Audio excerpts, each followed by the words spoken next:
Vous avez présidé l'un des groupes de travail du Pacte pour un enseignement d'excellence, le groupe Bonne Gouvernance des écoles. De quoi y était-il question exactement?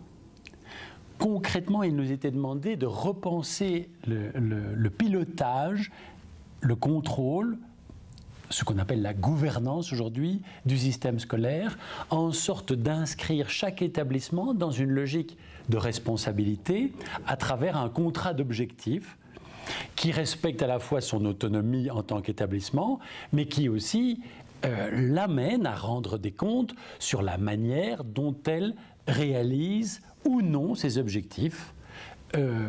Et dans cette perspective, il était question donc de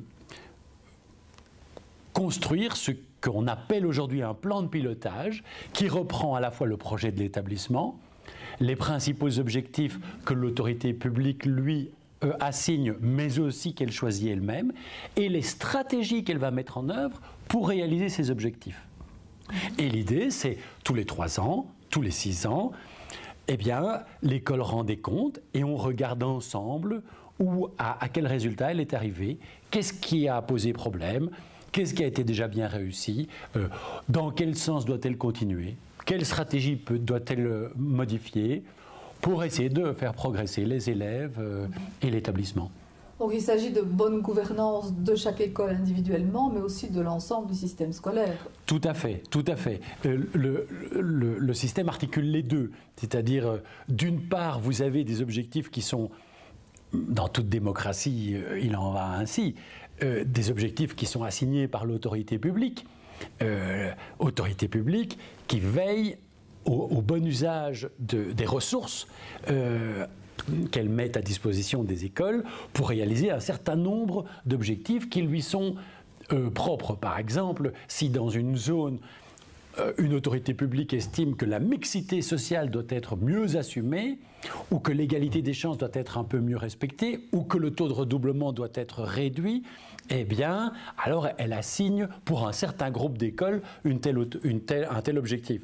Réciproquement, côté des PO et des établissements, les écoles rencontrent des problèmes qui leur sont propres et libre à eux de se fixer des objectifs au regard des réalités qu'ils vivent chacun. Une école de quartier dans une commune très peuplée de Charleroi, Liège ou Bruxelles n'a pas les mêmes problèmes qu'une école rurale, par exemple. Et une école primaire qu'une école secondaire, etc., etc.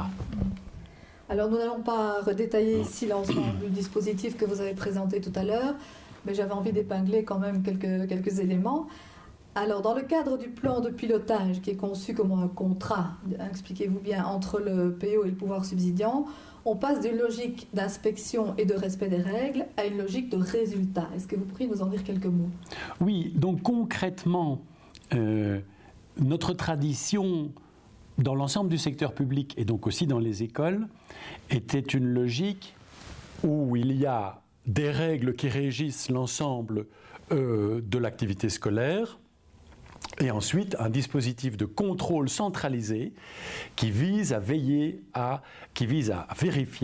qu'il y a bien conformité des règles. Mais dans ce cadre-là, ça ne génère aucune dynamique collective et ça ne prouve pas que les écoles produisent les résultats qu'on est en droit d'attendre de l'école. Et donc, l'idée, c'est plutôt de centrer l'attention de l'ensemble de l'établissement sur des résultats à atteindre et de renforcer l'autonomie de l'établissement dans les stratégies à mettre en œuvre pour atteindre ces objectifs. Et donc le processus de reddition des comptes s'exerce désormais sur les résultats qui ont été atteints plutôt que sur le simple respect des prescrits réglementaires.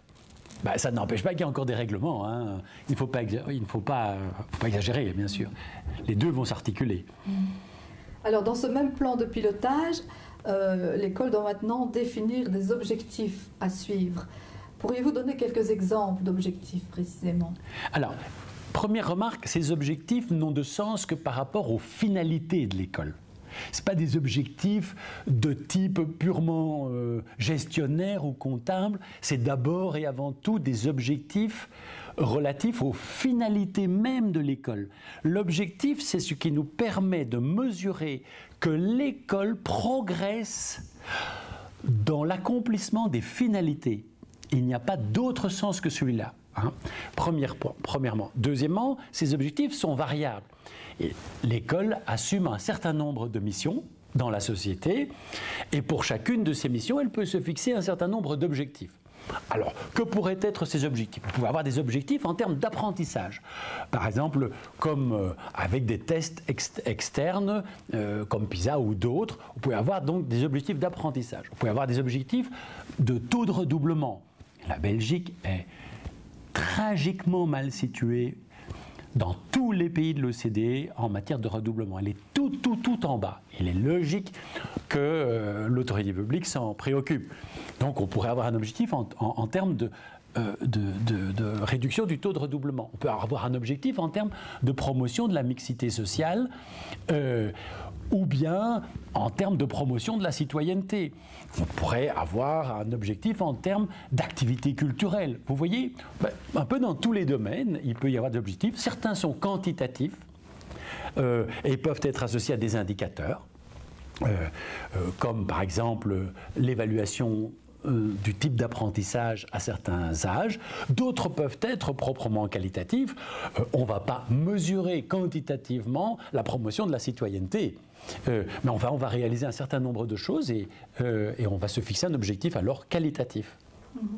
Mais est-ce que ça peut être des choses extrêmement concrètes, puisque les professeurs participent à l'élaboration? Tout à fait, ils y participeront. Est-ce que ça peut être, moi je propose dans ma classe de faire tel type d'exercice en français ou d'avoir telle approche pédagogique pour contribuer à la diminution du taux de redoublement, par exemple? Est-ce que ça peut aller jusqu'à des choses comme ça? Mais est-ce que ça doit se trouver dans la définition des objectifs? Non, ça ne va pas jusque-là. Donc les objectifs dont nous parlons ici sont les objectifs pour tout l'établissement. Il peut y avoir des objectifs un peu plus spécifiques. Si par exemple on découvre qu'il y a une lacune dans l'apprentissage des langues ou des mathématiques, eh bien alors il peut y avoir un objectif plus spécifique à un sous-groupe d'enseignants. Certainement, ça se passera. Mais on ne peut pas aller plus loin. Donc ça, ce sont les objectifs pour l'établissement en tant qu'acteur collectif. Et ensuite, la question est posée de savoir comment chaque enseignant contribue à la réalisation de ces objectifs à son niveau, avec ses moyens propres et ses possibilités propres. Et c'est là que pourrait intervenir, au niveau de la mise en œuvre de certaines stratégies, donc l'exemple dont vous parlez.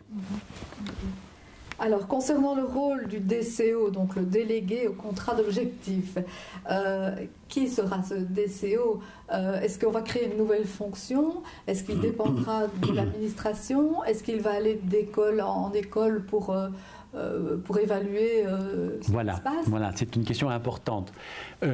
Pour tous ceux qui nous écoutent ou qui nous écouteront, il faut bien comprendre la logique. À partir du moment où on dit qu'il y a un contrat qui est passé entre l'autorité publique et chaque établissement, qui signe un contrat, on signe, dans le respect de l'autonomie de chacun, on le signe. Côté école, c'est un peu évident. Vous avez le PO avec la direction de l'établissement et le conseiller pédagogique qui va aider l'école à réaliser son plan. Et derrière, le directeur enseignant engage un peu l'ensemble des équipes pédagogiques, là derrière. Bien. Donc côté école, c'est assez clair la contractualisation. Mais de l'autre côté, c'est pas le ministre, il faut être clair. De l'autre côté, et ça c'est tout l'intérêt de cette réforme, il n'y a pas d'autre choix que d'imaginer que l'administration se décentralise pour une part, pour se rapprocher de l'école.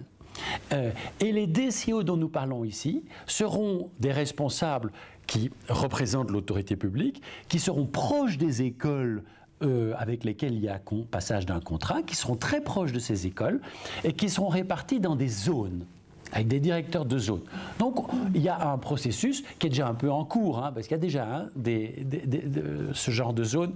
Eh bien, il y aura un processus de décentralisation et un certain nombre de DCO s'occuperont d'un certain nombre d'écoles. Alors, concrètement, un DCO pourra avoir sous sa supervision, si on peut dire ça comme ça, 20 établissements, 30 établissements. Alors on pourrait dire, oh c'est énorme. Non, c'est pas énorme parce que tous les établissements ne commencent pas en même temps, hein, donc il ira de l'un à l'autre. Et donc il aura un certain nombre d'établissements sous sa supervision, si on veut. Ces établissements peuvent appartenir à plusieurs réseaux, ils sont proches les uns des autres, et ce DCO ira, comme vous l'avez suggéré, d'un établissement à l'autre pour rencontrer non simplement le PO et le directeur, j'insiste, mais les équipes d'enseignants, mais aussi les représentants des parents, et même éventuellement des représentants d'élèves pour les classes supérieures, parce qu'il n'y a pas de raison que les élèves eux-mêmes ne participent pas pour une part, dans un cadre bien précis, à la réflexion sur leur propre établissement. Hein. Et donc, il les rend, le DCO va dans l'école, et il va rencontrer tous ces gens, et c'est à partir de cette rencontre avec tous, et à partir des indicateurs objectifs qui lui sont fournis, qu'il va faire un diagnostic, qu'il va partager ensuite avec l'ensemble des équipes, donc toujours avec les enseignants qui sont inclus dans l'ensemble du processus, jusqu'à fixer des nouveaux objectifs dans un nouveau plan de pilotage, et puis on continue comme ça, de période en période. Et par rapport à l'ancien corps d'inspection, est-ce qu'on peut faire un parallèle? Est-ce que l'inspection telle qu'elle existe aujourd'hui continuera à exister, j'imagine? C'est quelque chose qui vient à côté de ça? Non. En plus, pour une part, l'inspection, dans sa fonction traditionnelle, est remise en cause. Pour une part, un service d'inspection demeurera parce qu'il y a des établissements en grande difficulté et des inspecteurs qui ont une certaine compétence qui peuvent venir dans un établissement en difficulté pour faire un diagnostic plus précis d'un problème d'apprentissage dans tel ou tel secteur. Mais pour le reste, les DCO ne sont pas simplement des inspecteurs. Pas du tout, du tout. Leur fonction, la fonction de DCO est très distincte. C'est tellement vrai que la Fédération Wallonie-Bruxelles envisage de former de façon très intensive les futurs DCO avec une grosse formation. Pour qu'ils s'adaptent à cette toute nouvelle fonction. Parce qu'une chose est d'inspecter, de descendre dans des classes et d'inspecter, autre chose est d'être confronté à une logique d'établissement et d'aider un établissement tout entier, de façon collective, participative, à mettre en place des dynamiques d'amélioration. C'est vraiment un métier très différent. À terme, voyez-vous, parce qu'il faudra encore financer tout ça, donc ça viendra, mais à terme, nous étions même convaincus que, je dis bien à terme, hein, que, au fond, ce serait un travail idéal pour des directeurs d'école, des anciens directeurs d'école expérimentés, qui ont déjà vécu eux-mêmes et qui poursuivent en quelque sorte leur carrière en passant de l'autre côté et en devenant DCO pour aider une série d'établissements à se développer, à innover, etc., etc. Tous ces dispositifs sont-ils simplement l'expression claire ou la mise à plat, pourrait-on dire, de certains éléments qui se faisaient déjà auparavant, de manière tacite, ou est-ce que c'est vraiment plus que cela?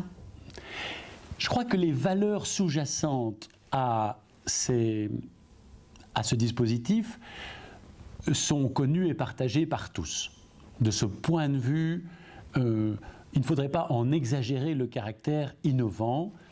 Et lorsque j'ai l'occasion de dialoguer de façon un peu approfondie avec un certain nombre de directeurs d'école, ils me disent « mais au fond, vous savez, ce que vous avez fait, c'est clarifier des principes sur lesquels nous nous reconnaissons aisément parce que, tout simplement, on évoluait un petit peu vers ça. » Sur ce plan, il me semble que le plan de pilotage prolonge des lignes directrices qui existaient déjà et qui n'ont d'ailleurs rien d'original, qui ne sont pas propres à la Belgique francophone, pas même à la Belgique, mais qu'on rencontre un peu partout.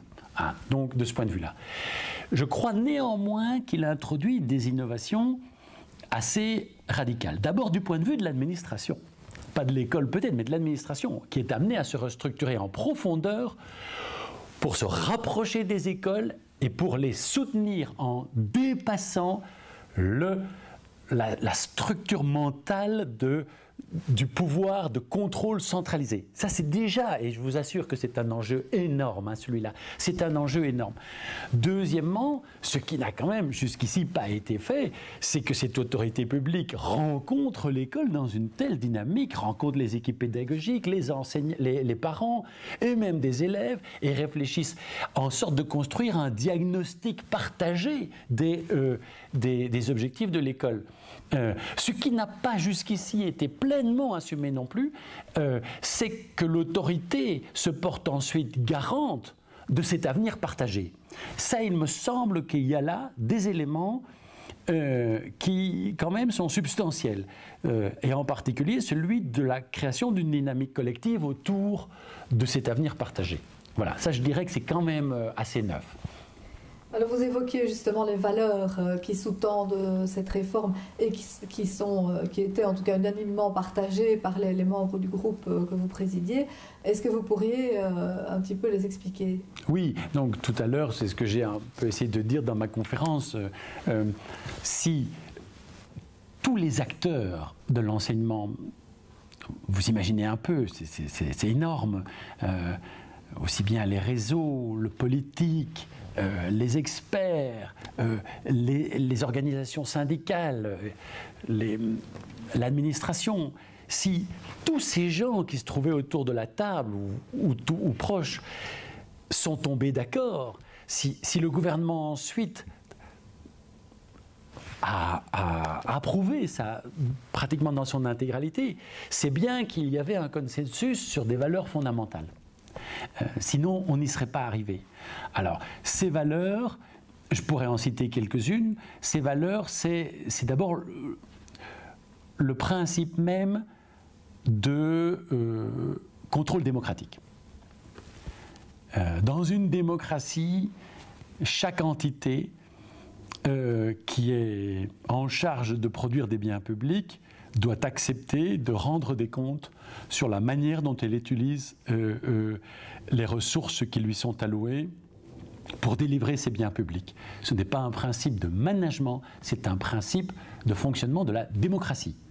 Deuxièmement, vous avez une valeur fondamentale qui est la responsabilité. Qui dit contrat, dit responsabilité, l'établissement s'engage à essayer, pas nécessairement à réussir, hein, ça, mais à au moins mettre en œuvre les stratégies nécessaires pour atteindre les objectifs sur lesquels il s'est engagé, l'établissement.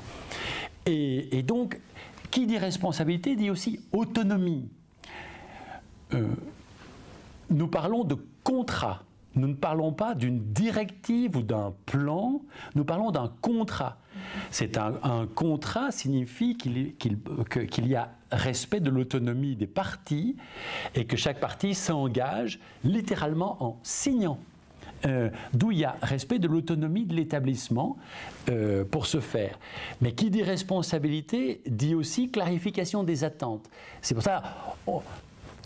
il faut fixer des objectifs et des objectifs réalistes pour les établissements, et compris par tous. Qui dit responsabilité dit aussi répondre de.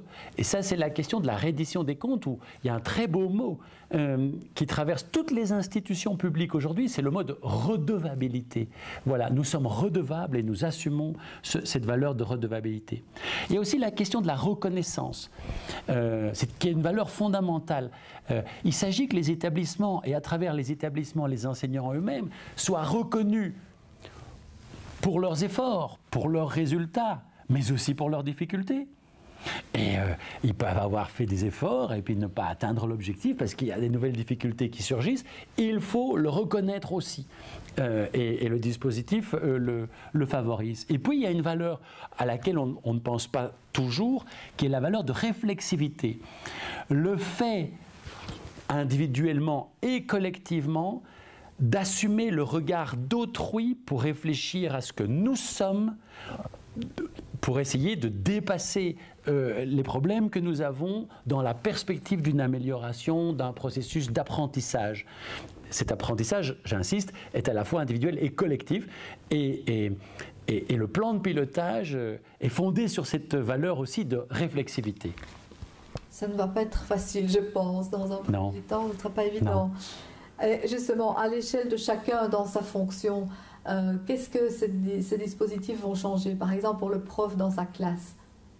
Alors, le prof dans sa classe, il reste le prof dans sa classe, hein, donc ça c'est bien clair. Mais en même temps, ce professeur dans sa classe n'est pas seulement professeur dans sa classe. Il est co-gestionnaire de son école sur le plan, à tout le moins, pédagogique. Et donc, il participe à des réunions avec d'autres pour essayer de réfléchir à ces pratiques, pour essayer d'améliorer, d'aider les plus jeunes à se débrouiller avec leur classe. Il assume une forme de leadership partagé. Il réfléchit ensemble au devenir de son école. Il participe au diagnostic en rencontrant le DCO et en disant « Mais voilà, moi je pense que dans mon école, c'est ça qu'on devrait peut-être changer et je suis étonné que, et je regrette que, et on n'a pas mis ça en œuvre. » Et donc il participe à ce... Il commence à faire partie de l'école en tant qu'acteur collectif. Je pense que c'est d'abord et avant tout cela. Maintenant, on pourrait aussi imaginer, c'est encore une des manières de comprendre le mot leadership partagé, que loin de s'en remettre à des inspecteurs qui émanent du pouvoir central, des équipes d'enseignants elles-mêmes assument cette supervision mutuelle et s'aident les uns les autres, et qu'un enseignant va dans la classe de son collègue pour l'aider un peu à s'améliorer, en dépassant cette sorte de frilosité, de peur du jugement des autres qui travaillent un peu trop les équipes pédagogiques. Voilà. Donc, de fait, pour l'enseignant, ça va changer. Maintenant, vous allez me poser la question peut-être pour les directeurs. Absolument. Voilà. Qu'est-ce que ça va changer pour les directeurs? Alors, les directeurs passent, me semble-t-il, d'une simple logique, enfin, qui n'est déjà pas simple, hein, c'est déjà très exigeant, d'une logique de gestionnaire du bon fonctionnement de l'école, de gestionnaire des ressources, de garante du respect des règlements, de tant bien que mal essayer de maintenir une bonne ambiance parmi les équipes. Il passe en même temps à un rôle de garant du projet, garant du plan de pilotage, et garant de la dynamique collective autour du plan de pilotage. Ils sont désormais, leur autorité désormais n'est plus fondée sur l'existant et sur la règle, mais est fondée sur l'avenir. Voilà. C'est un changement de philosophie, ça. Hein, et on ne va pas penser qu'en un claquement de doigts, comme ça va se passer. Ils sont les garants de l'avenir. Un avenir qu'ils ont contribué à façonner avec les enseignants et auquel ils s'engagent en signant le contrat. Et par conséquent, il me semble que si tout se passe comme on peut l'espérer, en tout cas le plus souvent, eh bien, les directeurs se lèveront parfois le matin en disant « Attention, nous devons progresser dans telle dimension. Qu'est-ce que je peux mettre en œuvre pour avancer ?» Il rencontre le conseiller pédagogique en charge de l'aider. Alors tous les X temps, ce conseiller pédagogique vient et puis ensemble ils disent oui mais alors vous avez déjà avancé là-dedans? Non mais parce que les enseignants ne veulent pas, etc. Ok, qu'est-ce qu'on fait? Voilà, qu'est-ce qu'on fait? Dans 2 ans, on va devoir rendre des comptes. On n'a pas encore lancé la stratégie. Qu'est-ce qu'on fait? Ah ben on pourrait peut-être faire ceci, on pourrait peut-être faire ça. On y réfléchit. Il peut rencontrer son DCO. Hein. Le DCO n'est pas parti ailleurs, il est là, hein, tout proche. Hein. Et peut dire écoutez, vous savez, l'objectif, ok, mais moi j'y arrive pas. Hein. Ah bon, réfléchissons ensemble. Qu'est-ce qu'on pourrait mettre en œuvre pour en progresser? Et puis peut-être peut-être est-il nécessaire au bout de 3 ans de dire non, cet objectif-là, il est inaccessible. Juste inaccessible, on n'a pas les ressources pour le faire. Très bien. Mais tout ça doit être mis en récit, discuté, mis en débat entre les personnes et sans mettre la tête dans le sable. Voilà. Et pour les PO, Qu'est-ce que ça va changer? Alors, pour les PO, ça va changer beaucoup, mais la question est difficile pour les PO, parce que les PO, voyez-vous, ça m'est très difficile de répondre à votre question, parce que les PO sont infiniment hétérogènes. On peut trouver tous les cas de figure possibles et imaginables dans les PO. Vous pouvez avoir des PO relativement professionnels qui supervisent un certain nombre d'écoles, voilà. Et puis vous pouvez trouver des PO éminemment sympathiques, loyaux, très attachés à l'enseignement, tout ce qu'on veut, mais assez peu professionnels et qui risquent peut-être de ne pas bien comprendre tout ce dont nous parlons ici. Mais globalement, le PO va devoir s'inscrire dans cette logique du plan de pilotage. D'abord, il va devoir la comprendre, exactement comme le directeur. Il va devoir la comprendre. 2, il sera, et je pense que c'est un point difficile, peut-être moins pour l'enseignement catholique, mais peut-être pour d'autres, il lui faudra respecter l'autonomie du directeur d'école. On ne peut pas à la fois soumettre le directeur d'école à des obligations de résultat et en même temps le priver de marge de manœuvre. Il y aura donc lieu de réfléchir à la nature de la délégation de pouvoir entre le PO et le directeur d'établissement. C'est déjà tout un programme dans certains cas. Et 3, le PO étant amené à évaluer le directeur d'établissement, il sera logique que le plan de pilotage deviendra une base élémentaire, fondamentale, de l'évaluation du directeur. Donc, vous voyez, le PO va devoir repenser lui aussi son rôle. Nous devons nous interroger sur les processus par lesquels on va amener les PO à comprendre ces nouvelles règles du jeu. C'est tout un programme, vous savez, ça il faut bien le dire. Alors, comment ces dispositifs vont-ils parvenir à mieux articuler l'individuel et le collectif? Ça, c'est un vrai défi aussi. Oui. Articuler l'individuel et le collectif. Vous savez, ce n'est même pas un enjeu pour les écoles ou pour les universités. C'est un enjeu de société générale. Je crois qu'il ne faut pas faire un long discours pour le comprendre. Nos sociétés arrivent aujourd'hui, nos sociétés de marché en particulier, arrivent à un moment où on ne peut pas faire l'économie partout de cette interrogation fondamentale. Comment articuler l'individuel sur le collectif, dans le respect de l'individuel, parce que revenir sur les valeurs propres à l'individu aujourd'hui, elles sont sans doute un de nos biens les plus précieux et par conséquent on ne peut pas vraiment revenir dessus. Mais comment poser cette articulation? Le plan de pilotage offre un cadre. Voilà, il offre un cadre. Après, il revient à chaque école, évidemment, de s'y inscrire à sa façon, mais il offre un cadre. Je le signale, le plan de pilotage ne défend pas des objectifs individuels. C'est les objectifs de l'établissement en tant qu'acteur collectif. La réflexivité à laquelle il invite, c'est la réflexivité de l'école en tant qu'acteur collectif, et pas de chaque enseignant. La reddition des comptes, c'est celle de l'établissement dans son ensemble. Il traite donc, le plan de pilotage traite donc l'établissement en tant qu'acteur collectif. La question est ensuite de savoir comment des formes d'individualisme qui, malgré tout, alors sans polémique, parce que je connais ça à l'université aussi, des formes d'individualisme qui se sont cristallisées avec le temps, dans les écoles comme dans les administrations, comme partout dans les services publics, comme à l'université, et qui font que l'enseignant se vit parfois comme un petit indépendant auquel on ne doit pas dire grand-chose du moment qu'il tient sa classe. Eh bien, demain, il faut voir dans quelle mesure on peut, dans le respect évidemment de l'autonomie de l'enseignant dans sa classe, peu à peu l'amener à s'inscrire dans une dynamique beaucoup plus collective, sans laquelle l'école sera incapable de répondre demain aux enjeux de société qu'elle doit affronter. Il n'y a rien à faire à ça. Et donc, le plan de pilotage construit un cadre.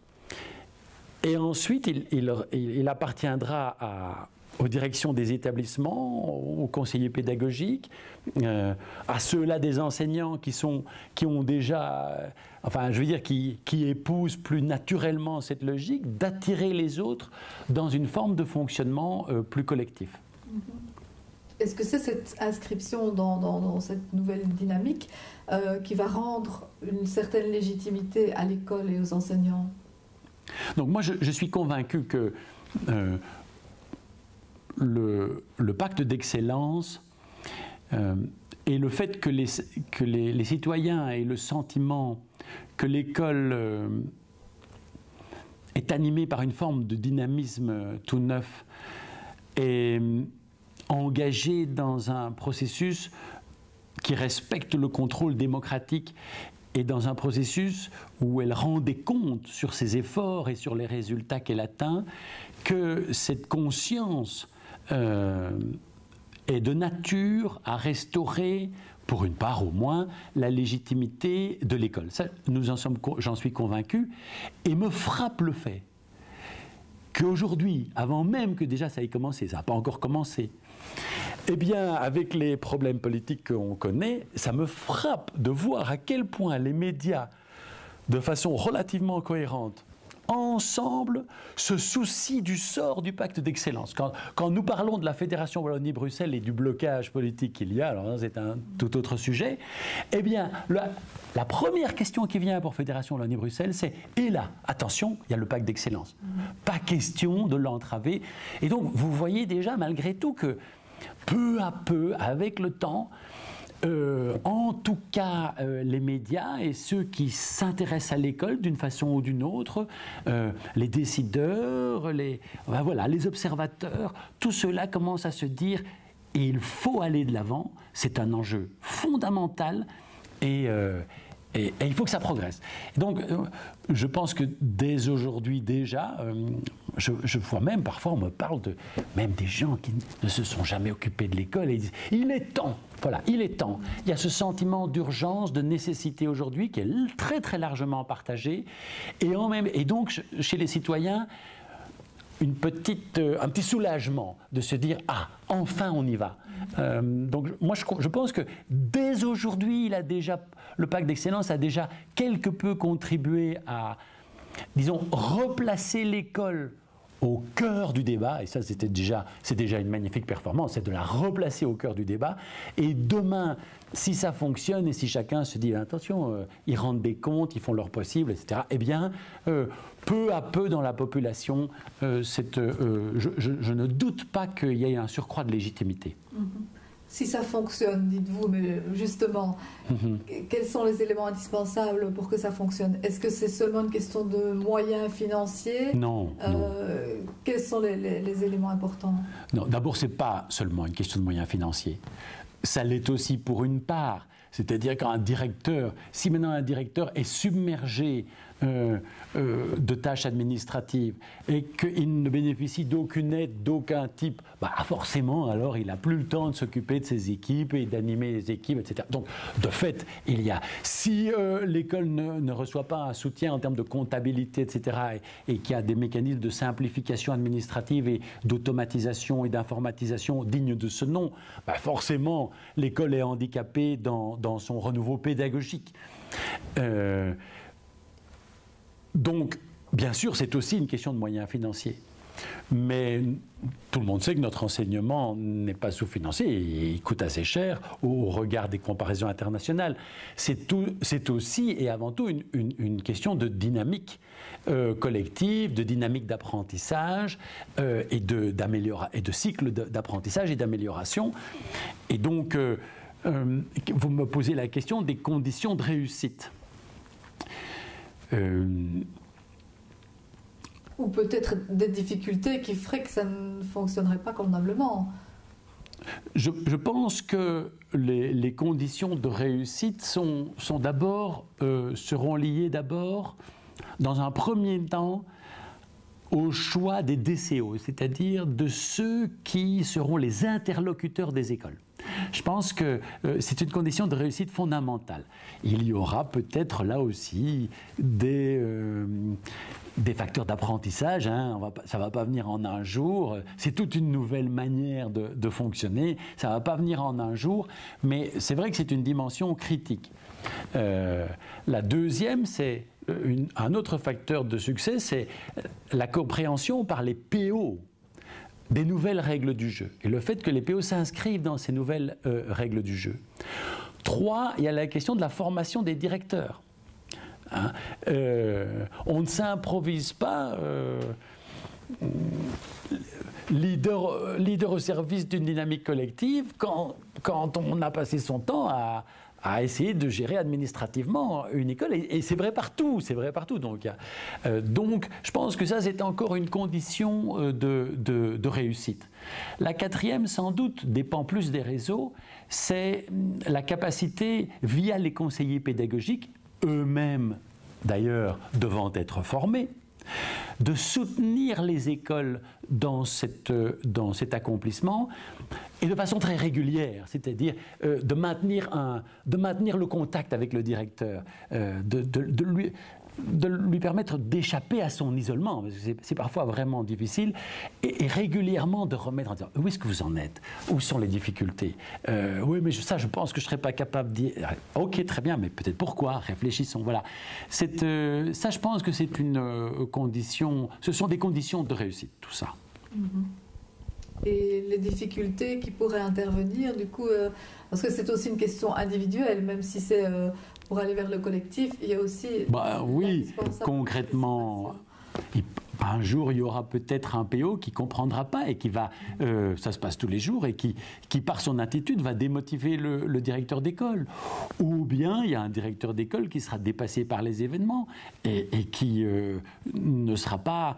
dont le profil, les compétences, la motivation, le courage lui manqueront pour assumer cette nouvelle fonction. Et bien sûr, ça peut arriver. Vous aurez au sein des équipes certains enseignants individualistes qui ne sont pas prêts à passer 5 minutes de plus à réfléchir avec les autres à l'amélioration des processus.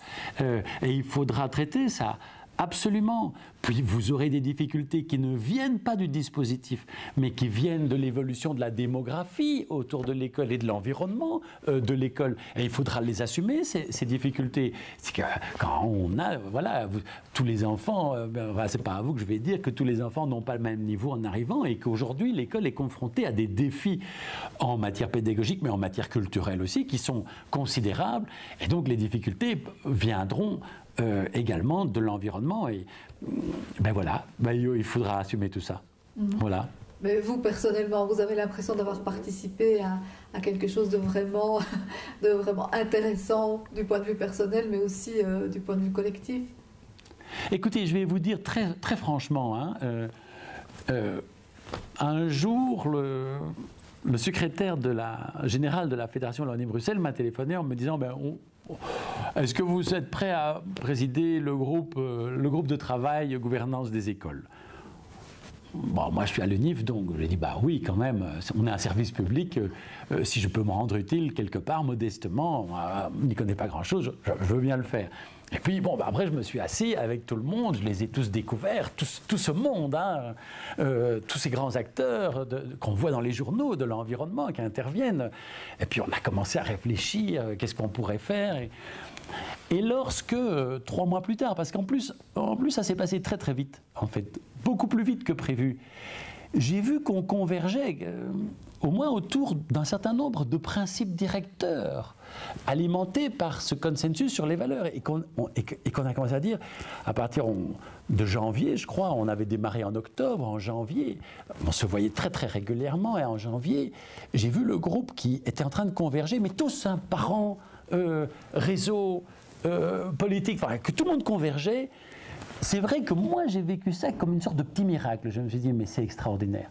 Il se passe là quelque chose de fantastique, et donc je ne le cache pas, j'ai couru chez la ministre Et je suis allé voir Madame la Ministre, mais il se passe quelque chose de formidable, de vraiment formidable ici. Et donc maintenant, il va falloir accompagner ça, soutenir ça, parce que c'est quand même une chance extraordinaire d'avoir un accord général sur l'avenir des écoles, quand on voit la difficulté, évidemment, hein, dans ce monde-là. C'est une sorte de petit miracle. Et ensuite, la surprise n'a cessé de perdurer, puisque après, c'est le gouvernement qui a tout repris, le Parlement qui a approuvé. Et tout ça est resté relativement intact. Tous nos principes et toutes les valeurs qui inspiraient ces principes ont été respectés par l'ensemble des acteurs et aujourd'hui nous conduisent à l'application de ce volet du plan.